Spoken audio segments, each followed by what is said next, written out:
சுமார் 70 விழுக்காடு இந்தியர்கள் எந்தவிதமான மருத்துவ காப்பீடும் இல்லாமல் இருப்பதாக லான்செட் ஆய்விதழில் அண்மையில் வெளியான ஆய்வு முடிவுகள் கூறுகின்றன.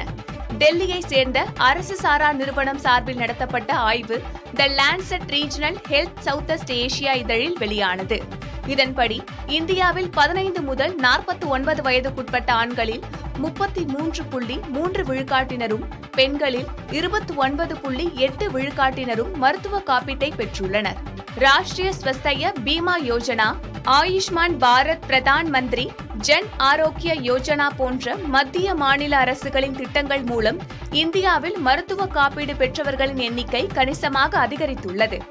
இருப்பினும் பெரும் பகுதி இந்தியர்கள் இன்னும் காப்பீடு வலைக்கு வெளியில்தான் இருக்கிறார்கள் என்று இந்த ஆய்வு கூறுகிறது. சுகாதார காப்பீடு என்பது எதிர்பாராத மருத்துவ செலவுகளில் இருந்து ஒரு குடும்பத்தை பாதுகாக்கும்.